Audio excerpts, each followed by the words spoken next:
Hello and welcome to Raising the Barr, the go-to podcast for business owners and entrepreneurs looking to elevate their marketing game.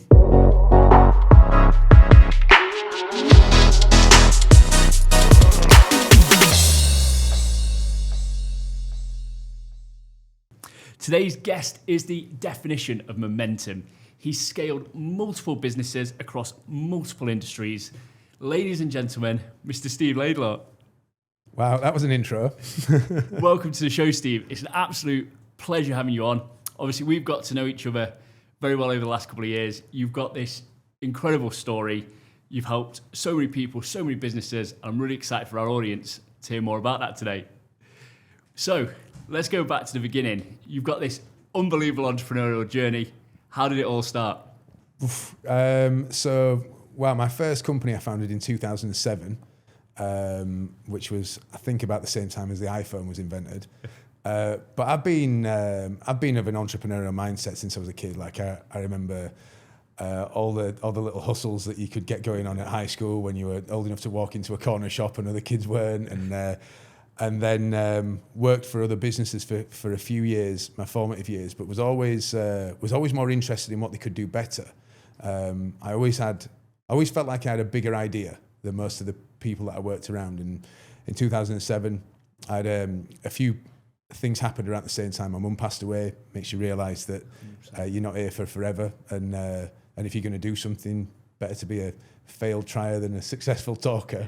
So I set up my first company, which was in furniture manufacturing and retail, and that was a big part of my journey for a lot of years. Actually, I spent a long time putting a huge amount of energy with good people around me into an industry that ultimately, after a few years, came to the realization that it would just never give me the output that was worth the input. But it was definitely a process of education, and met some great people along the way. I had some fantastic team members that really helped me to learn a lot more about business and what to do when it goes wrong, how to celebrate when it goes right. The really important things rather than the vanity things on the front. So yeah, that was really where I started. And it's such an interesting point you made there about this energy versus output. 'Cause I know this whole idea of engineering momentum is very big for you. For the audience, just what do you think are the difficulties in people putting in all this energy into businesses that can never achieve the output they're looking for? I think it's such an easy trap to fall into, and I say that with real knowledge because I did it. I spent years, like over a decade, working, like I say, with great people on being the best within an industry, within such a stagnated industry that by the time we came out with a better idea, within a few months, all the other guys had just copied that. So we were just creating innovation within an industry, but not really getting a lot of benefit from it. But even on its very best year, that business would never grow to a scale that would really give me fulfillment of my ambitions. It took a long time for me to realize that. And now when I'm working with people from a consulting or a mentoring perspective, one of the first things that I say is to look, what is your ultimate goal or ambition? And if we get 80% of the things that we're trying to do in here right, will this business help to fulfill that? And if not, it's probably not the right business. So maybe we should look at diversifying, looking at how we could redeploy your energy, looking at how we can make this a wider business. But I think it's such an easy trap to fall into, because once you're in the business, you can't be working on it, right? No. You know, I think it's really important to be able to step back sometimes, which is difficult as an entrepreneur because we all work too many hours and we're all so focused on the vernacular and the detail. But I think to be able to step back and have a vision about where you want it and you to go is fundamentally important. Yeah, and I think it's difficult for people because that business becomes your baby, your child. For someone like you built highly successful businesses. You've been in there for 10 years.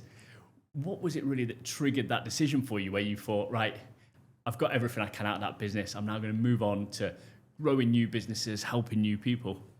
I think it was a couple of things, actually. Firstly, the fact that I'd put all this energy and effort into a business. I think unless you've had a company that you've launched from a nucleus and usually funded with not enough money to do all the things that you wanted to do, which is a very common feature within small to mid-sized companies, you can't have any anticipation or understanding of how relentless the pressure is. Whenever you're awake, you're thinking about the problem.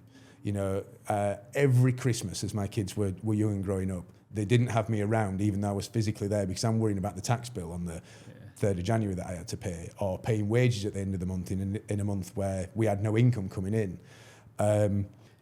So I think being in one of those types of businesses for so many years and not seeing the amount of energy and stress that I was putting into the business and putting myself under, it's so easy to see that in somebody else now.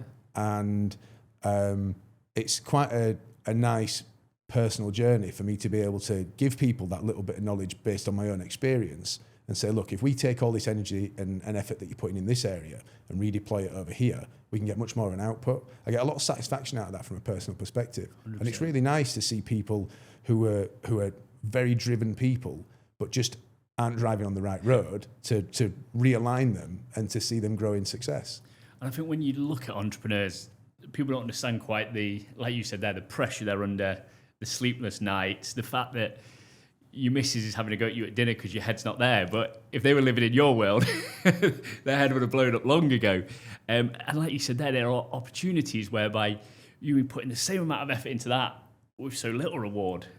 You could be in a tech company or something like that, just churning home the money. Yeah, so it's just unbelievable opportunities for them. Yeah, but I think the other thing that you have to remember as well, and I'm sure you'll appreciate this, is back in 2007, when I wanted to set up a business, the doors that were open to me, not because of financial capability, but because of a network of people that trusted me, authenticity, some track record, those doors weren't open then. So now the types of opportunities that get presented to us on a daily or a weekly basis are so vast in their potential and scope, but it's because we now have something illustrative to offer to other people. They don't know how to take an idea to fruition, and we can show that we have a track record of doing that. So I think it's probably a journey that most people have to go through, where you're putting a lot of energy into something and not getting a lot out. But there is a time where you say, right, okay, I've learnt my trade now, I've quantified myself, I need to realign my own value, and then start illustrating that to other people externally. And then when you start to ask more acknowledgement of value of yourself to other people, it's amazing how many people just say yes. I think you do need that period of time in your life as well where you're not being overly rewarded for your hard work, because it teaches you that then when the rewards do start coming, you've got that appreciation for them. Oh, 100%. Yeah. And I think going back to the early days, I think that was also a really important realization when you look back and you think, I've had a great year this year and I've got this. And then that's been precursored by 2 terrible years where I didn't get anything, and sometimes being a negative. Like, my team always got paid. I didn't. And anyone that's started a business from a nucleus can absolutely attest to that same thing. So I think the best that you can achieve being only limited, and the worst that you can achieve is absolute devastation. I think you need to find a new field at some point.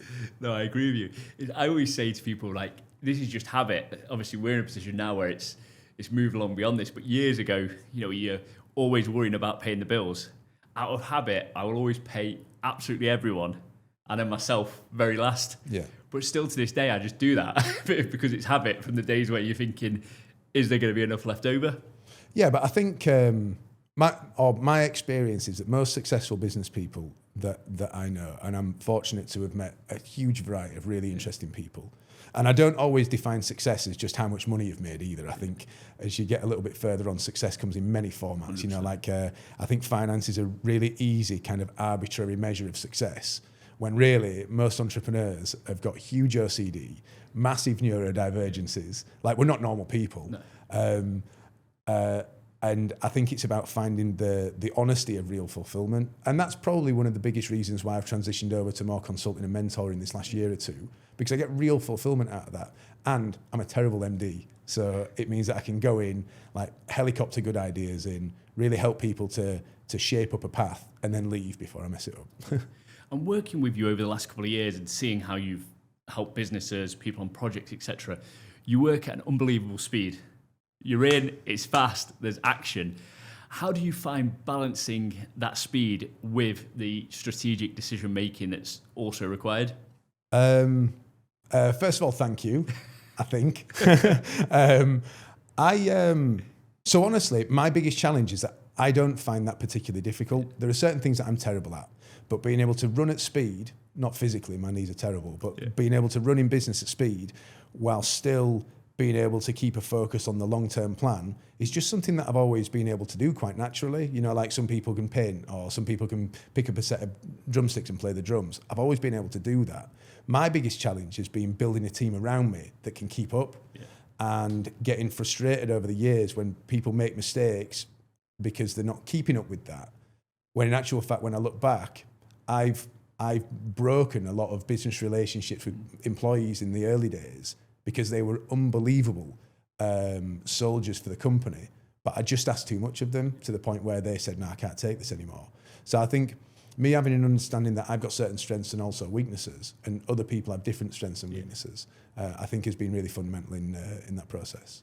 Yeah, so once it gets to a certain level of business, that talent management becomes such a crucial factor in that you're so reliant on the people below. You've got to find out how they can do what they need to do to be the most successful in their positions. Yeah, 100%. Yeah. And I think talent is a part of it in terms of ability to do the particular role. Yeah.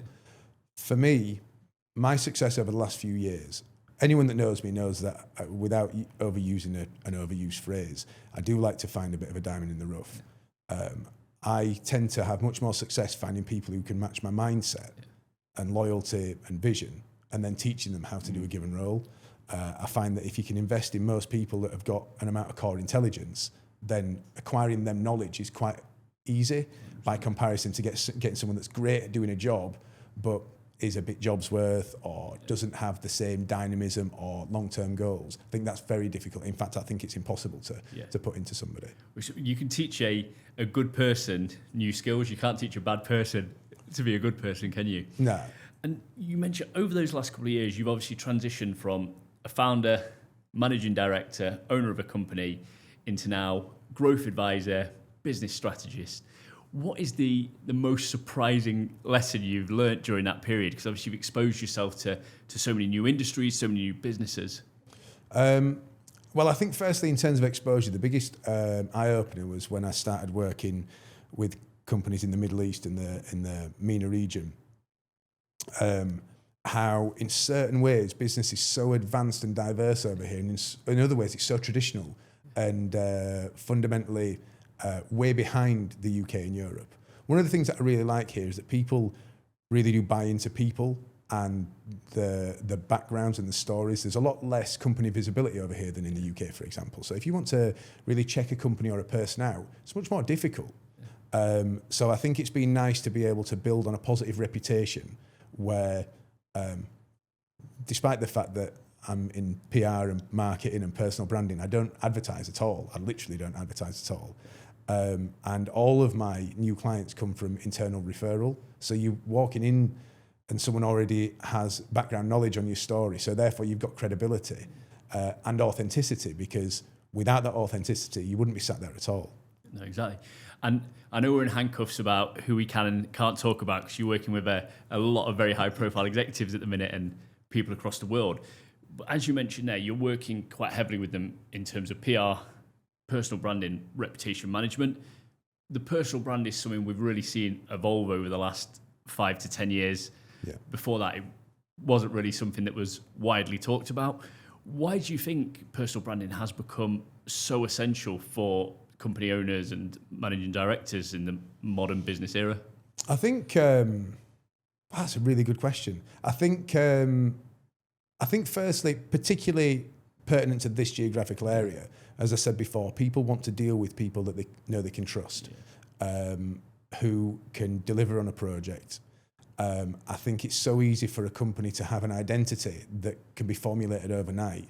With the onset of AI, like, we can all build a beautiful website and 1,000 articles, but I think authenticity, by its very nature, is very difficult to fake. So I think within the sphere of personal branding, its relevancy and importance in 2025 is so much more pertinent than 10 years ago, because of a couple of reasons, actually. I think firstly, the Middle East and MENA region is so dependent on people buying from people. I think it's so easy to generate artificial noise of a positive or negative around people. But I think having a personal brand that illustrates your personal values, your goals, your markers for success, your historic successes and failures, I think, gives people real peace of mind that they're working with someone that's on their same wavelength. Companies and businesses have to move so fast these days just to stay stagnant without being able to move forward. Business as a whole is growing at pace with which it develops and evolves. Yeah. And I think to do that, you need to have people that are on the same page as you. Yeah. So I think personal brand is a really good way to instill those values into somebody before you even walk into a room. Yeah, 100% agree. And we see now everyone's trying to do this personal brand. Everyone's trying to position themselves as a thought leader, industry expert, god of marketing. And I know this is something we talked about before, but what do you think of the main mistakes people are making? Because I think we can agree there's an absolute catalogue of them going on right now. So I think firstly, before you try and become a thought leader, I think it's really important to think, do you have real world experience that is important enough and beneficial to other people enough for you to position yourself as a thought leader? I think the fact that content creation is 97% videography and 3% actual vernacular of content is a really good illustrator that everyone is trying to build a personal profile or a business profile these days. A lot of those people, in my personal opinion, should probably spend that time, effort and resource in increasing their own knowledge base, listening to people who have done things, doing some things themselves, and being less interested with trying to be an influencer. Yeah. Unpopular opinion at the moment, and I know there are about 25,000 content creators walking around Dubai that would probably be cursing if I say that. But I don't think that everyone who's trying to portray themselves as a successful business person has yet reached that personal marker of success. And I think until you do, probably concentrate on your own house, then start to give people nuggets of advice once you've gained them. Exactly. I always think that a personal brand, people become obsessed that the personal brand is what you put on Instagram. The personal brand at the end of the day is you. And the person you are when you turn up to a meeting, the person you are when you're chatting to your friends, the person you are with your family, your online presence should be an extension of that same person. You can't suddenly be driving around in your Toyota Yaris and then you've got your Lambo on rent and that's on your Instagram. It's fraudulent, it's unauthentic, people are never going to buy it. No, I mean, first of all, I've got nothing against Toyota Yaris, okay? Lovely car. Yeah. But I do agree. I think it's a lot of personal pressure on somebody as well. When you have a public portrayal of yourself that becomes more visible and more known than the reality of yourself, that's quite an anxious position for you to wake up on a morning in. That's not going to give you the best basis on which to be an effective entrepreneur, business person, work on your own growth. So yeah, I think what I really appreciate when I'm looking at someone who is sharing information online on social media, I look for people who share the good and the bad. Yeah. I look for people that I believe I've met and what their online presence is saying actually represents what they mean.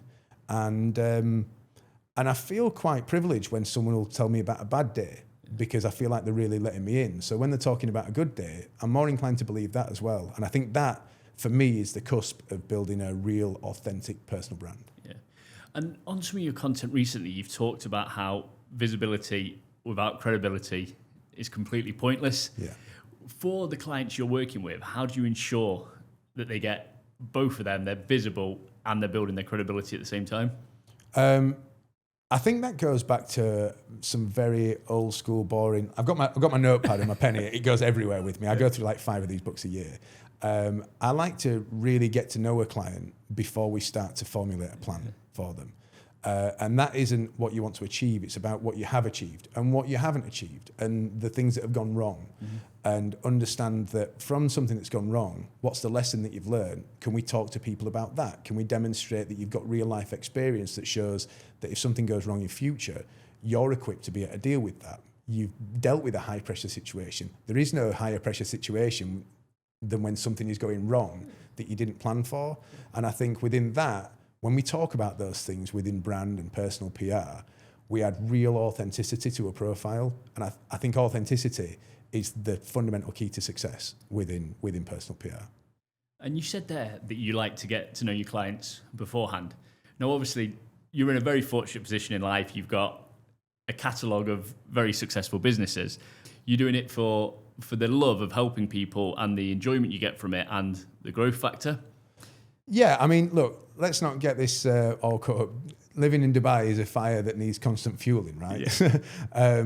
But over the last few years, I've come really harshly at points to the realization that financial success is really enjoyable to me. I like nice things. Yeah. I like shiny stuff. But nice things are fun. They're not happiness. I get real, genuine happiness over feeling like I've added value in a situation. Yeah. I think I've even gone through stages of depression and anxiety when I've woke up on a morning and made the realization that all the things that I thought would make me truly happy in life, I own. And that I've still got this hollowness inside of me. So over the last few years, and with a small number of good people around me, I've realized that actually it's the marker of success. It's being able to help someone to see how capable they could be with just a little bit of direction. And really quiet recognition of people that I respect. Yeah. That means a huge amount to me. When I know somebody, I don't need them to publicly accolade me, but if I know that someone's become really successful and I've helped in some way for them to realize their own capability, that's huge for me. That's my big growth factor. Yeah. But the blessing of that is that you do not need to take on clients that you don't want to work with. You can be very selective. You can work with the people that you truly believe in. Yeah. You said about getting to know them. When you sit down and you look the man in the eye or the woman, what is it that you're looking for in that person to make you believe that they're a good person for you to partner up with and someone that you can really add value to and help? I think if a conversation continues on a business level at an intro meeting after 5 minutes, we're probably not the right people. Yeah. And that's not that they're not right for me or they're not good people. It's just that we're not compatible. Yeah. For me, I'm like a giddy 6-year-old or like a Jack Russell puppy running around at 300 miles an hour. And if I don't find that I'm immediately engaging with someone and that they're not engaging with me, we're probably not going to have that dynamic relationship that we need to be able to work together. Yeah. And that can be in lots of different areas. So like over the last couple of weeks, I've had meetings with top level, like world #1 professional athletes, business people whose financial success will eclipse anything that you and I could ever achieve. Other people that have no demonstrable level of success at this point, but they've got a real drive and determination, and they're willing to do the real work as well, not just the glamorous, shiny on Instagram 10 times a day, telling people that they're on a grind, really doing the work, getting up early, making sure the fundamentals of the business are there, and then just wanting help with how they reformulate or redirect that, get into the right rooms early enough. I think that's massive, really huge. So I think very early, like energy is a big thing for me. No, I love that, and I think that's one of the great things about Dubai is that we come across businesses every day in life, entrepreneurs, owners.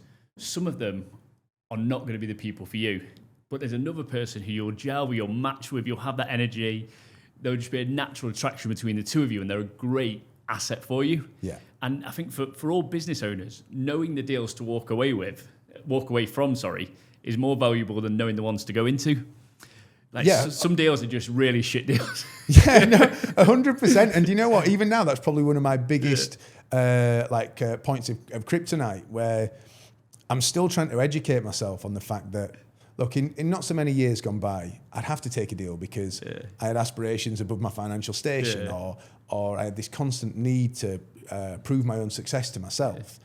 I don't need to do that now. I'm fortunate that my skill set is recognised by a good long-term number of clients, and I get to, as you say, kind of pick and choose the people that I work with, which is a real pleasure in my life.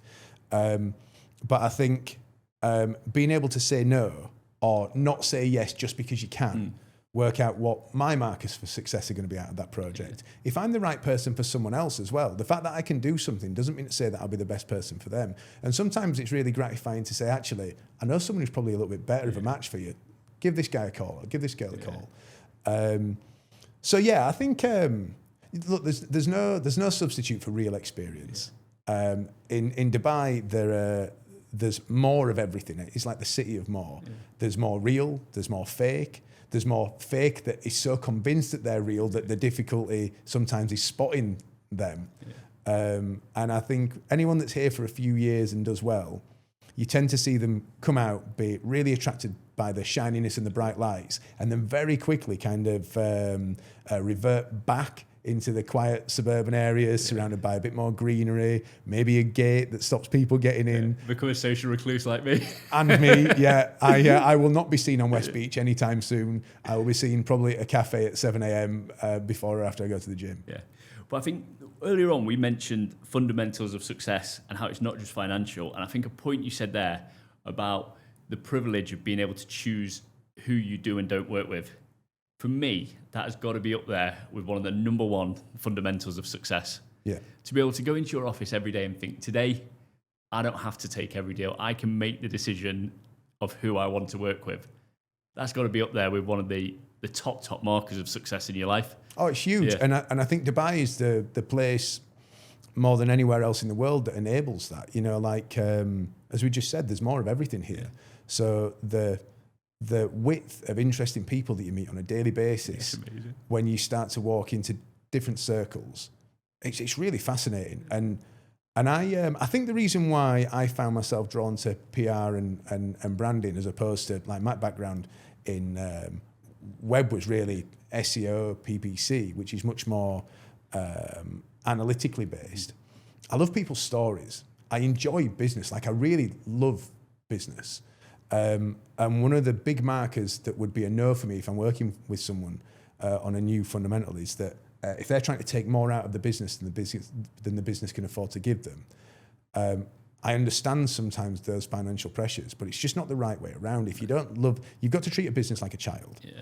And if you don't nurture it and invest in it for not a lot of return in the early days, it's just not going to grow in the way that you want it to. Yeah. And I think so many people talk about being passionate about business, but they're passionate about buying a G-Wagon. Mm-hmm. And what I really love is when you see someone who could probably go and buy a G-Wagon, but instead they're like, right, how can I grow my business next? Yeah. And there are so many of those people in Dubai. Really exciting cusp of people to be around. Yeah. And the summer's always a really big marker of that in Dubai. 100%. Because you see, right, for anyone in Dubai, if you want to grow your business, the summer is an unbelievable time to do it. Heads down, there's not many distractions. Yeah. Recruitment, everything's a dream in the summer. But you see how many people are putting their money into the business during the summer, and how many people have managed to do Mykonos, Saint-Tropez, Santorini, and you pretty quickly see where people's priorities lie. 100%. Yeah. Well, because Dubai is the city of shiny until it gets to about this time of year, until the end of September, and then it's just dusty and hot. It's not quite so glamorous when it's 50 degrees with it. All the beach clubs close down, so all you're left with is work. Is the grafters. Yeah. And the work time is really in that time, and I think it's a really good precursor to who's going to be serious, especially young entrepreneurs who are still energetic enough to want to go to Ibiza or Santorini, like you say, to give that up, to be willing to sacrifice something, to build something for the future. That's something that I really respect. Yeah. And Dubai in the summer gives you the clear first marker illustration of that. As can be seen by the fact that we don't go on holiday, right? That's why I've never got a tan anymore. I used to be walking around with a beautiful tan, now I'm like Casper the Ghost. But that's a nice little segue in for us, because I think a good area to move on to is the idea of growth strategy, scale, reputation. One of the things I've really seen you specialise in is taking companies and young entrepreneurs who are experiencing fast growth and turning that into sustainable scale. Yeah. Because I think fast growth, we can all make out that we've done something brilliant. A lot of the time, fast growth is just an absolute accident where you're a victim of your own success. You find yourself strapped to a rocket ship and you've got very little idea of how to control it. What are the biggest challenges for entrepreneurs in that period, and how do you really help them? I think first of all, I think that's a two-part question. I think one of the biggest challenges in the early days is explaining to people that they have to become less profitable to grow. Yeah. And that means putting investment into your formulation of your company, paying your taxes on time. There's not so much tax to pay in the UAE, but there is tax to pay. And those businesses need fundamentals. You need to make sure that you're employing people properly. You know, when you start out and you're on a grind, it's okay to pay someone a few dirhams to do a favour here or there, but at some point you need formalised business structure. You need a good CRM system. You need a good accountancy package. You need good accounting advice.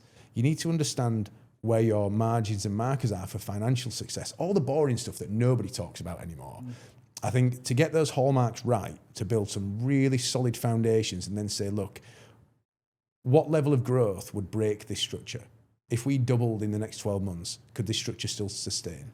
If we 10x'd, I hate that phrase, if we 10x'd in the next 12 months, could that structure sustain?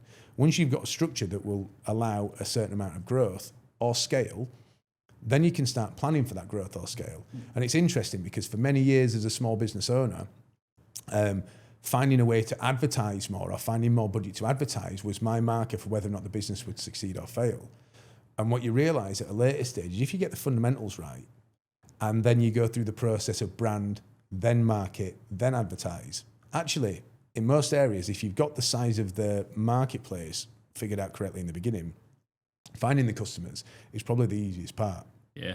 I mean, as a marketing agency, we have this conversation with people quite often. They'll come and be like, I want to run this big budget on ads. I want to start doing outreach. I want to start doing this.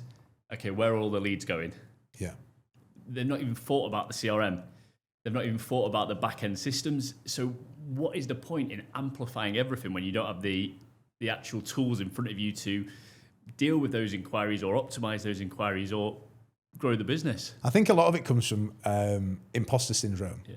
Like it's a really well talked about phrase within the entrepreneurial community, and for good reason. Like as soon as we get to a level that we're comfortable as entrepreneurs, we're constantly on the next level already. Yeah. So we're constantly doing things that are slightly beyond our remit.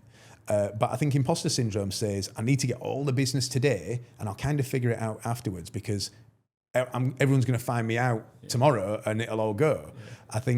I think that attitude in itself is your biggest limiting factor. I think I've worked with a number of young people who've had phenomenal first stage scale of marketing activity and achieved really great initial sales.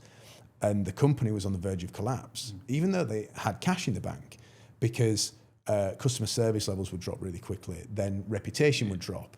And then reputation is key in any industry, especially in this day and age where it's so easy to amplify a positive or a negative experience. So I think get those fundamentals right, get people focused on the fact that a business is something that needs foundations before it needs a flag on the top of a turret.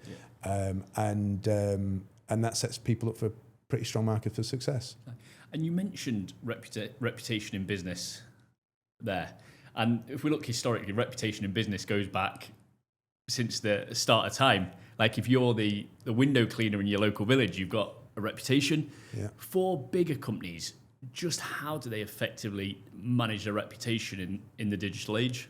I think by being actively aware of that sphere of marketing as a part of their fundamental requirement. Yeah.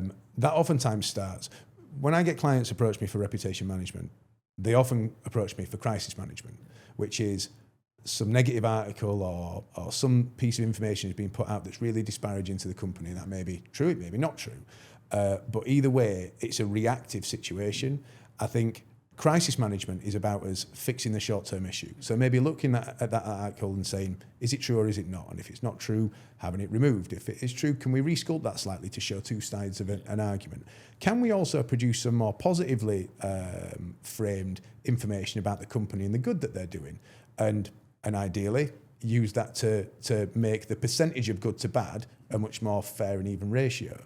But after that, I think it's got to also be about ongoing management of that process, being aware that your positive reputation as an industry or a company leader, as well as the corporate itself, is really vitally important to winning new business, making your existing customer base really content and happy.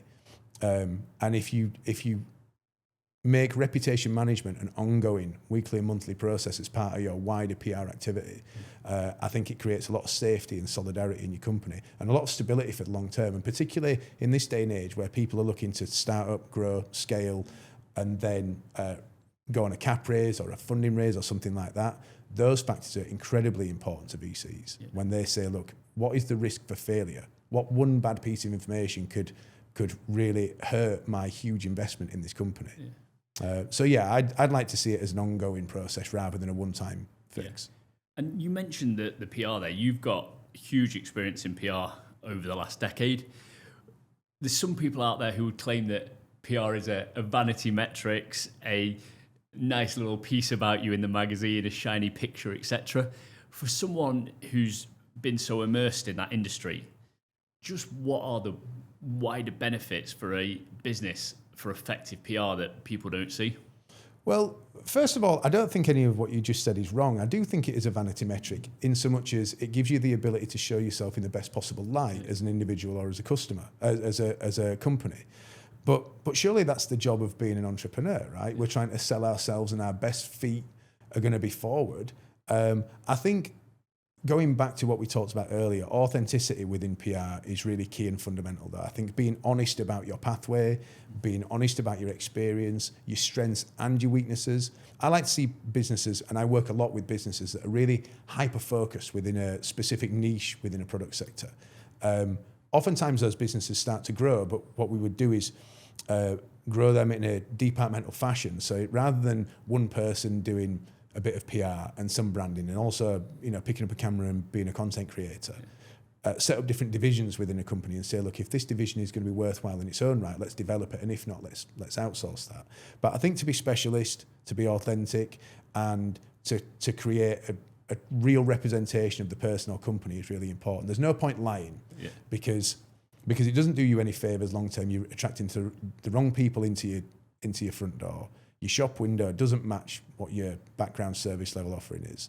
And you're not going to find yourself that right network, that right number of doors to open and the rooms to sit in to be able to amplify yourself going forward. And talking about displaying yourself in the best light, over the past 5 years, not only have you made a number of transitions in business, you've made some huge transitions to yourself as well. So you now live a very high performance mindset.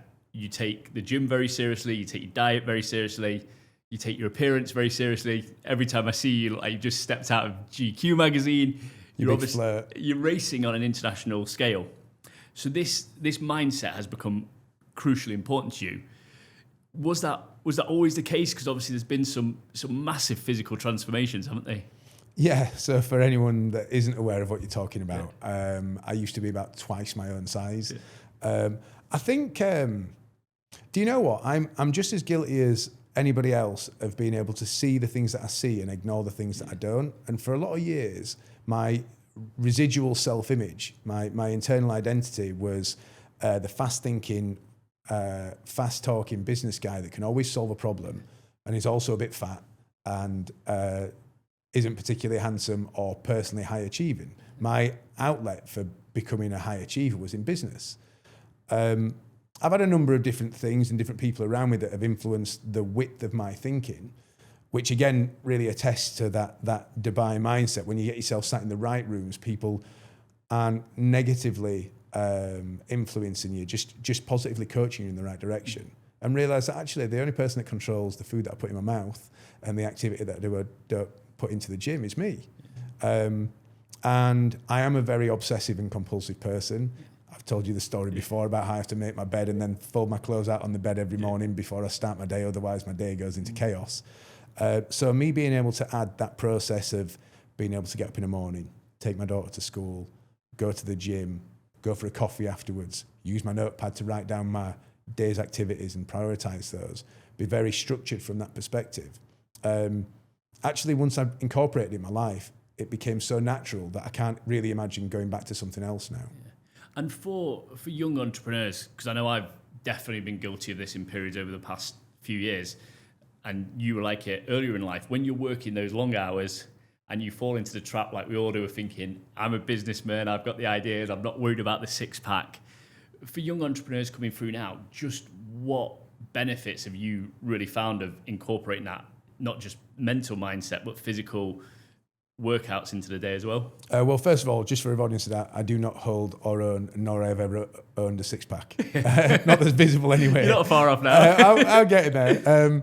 I think I have good days and I have bad days personally.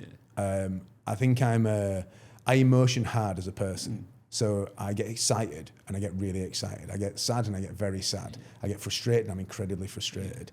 And on a day where things don't always go my way, when I feel like I've started the day and I've invested a little bit of time in myself and my longevity, I've always got that positive to lean back into.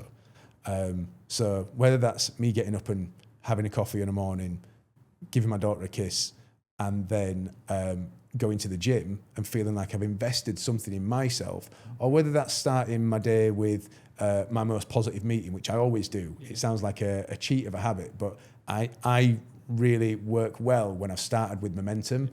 If I'm a trainer and I'm parked in a shed, it takes nothing to keep me still. But if I've started moving, you might as well get out of my way, because I'm not really stopping at that point. That's why you always put me as the last meeting of the day at 9 p.m. to put you to bed, isn't it? Absolutely not. It's because I like you the best. Exactly.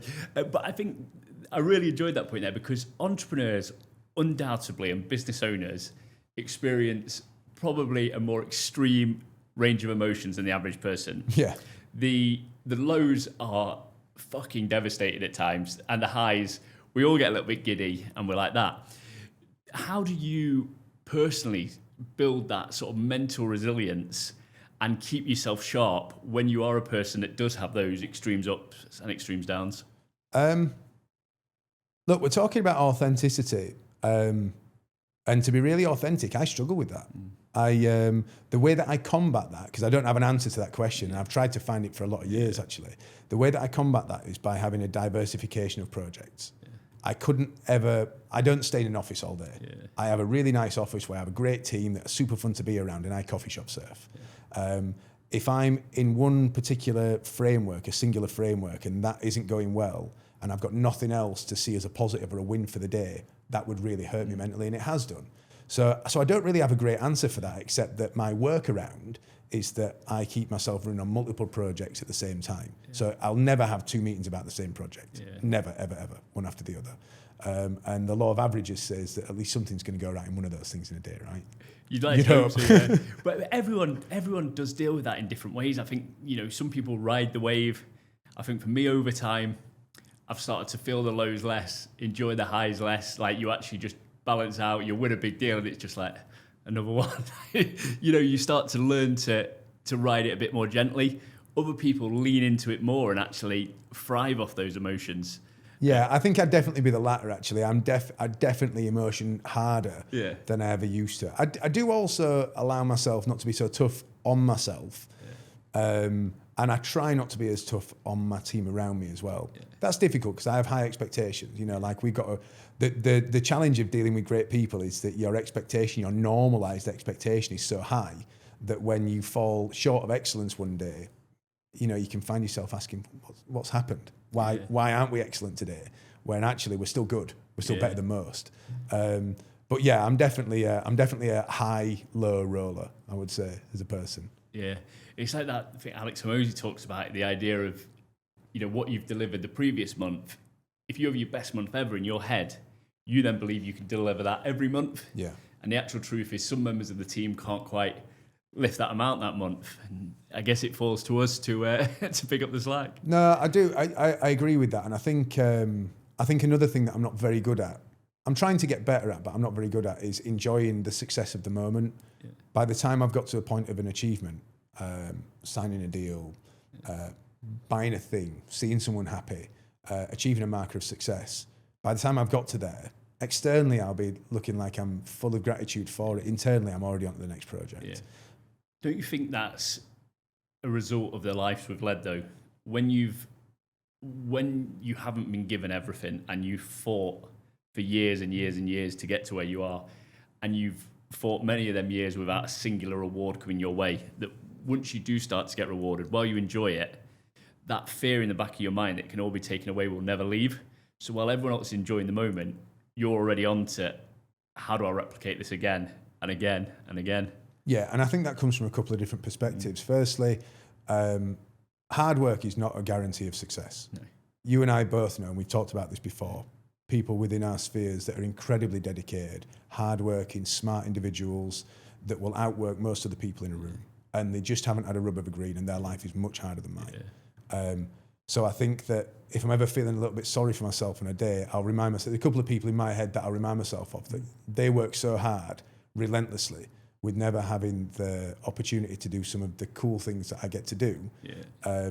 It's ignorant to them for me to feel sorry for myself when I'm in this position of privilege and I've just had a hard day. Yeah. And I think for anyone, particularly in Dubai, you can do that. It's like sometimes I'll be in the car on the way to work. It's Monday morning or whatever, you're thinking, how am I going to get myself G'd up for this one? Yeah. And you look over, and for everyone in Dubai, you'll see it every day. There's a bus next to you with 30 guys heading to a construction site to work for 12 hours in the blistering heat. Yeah.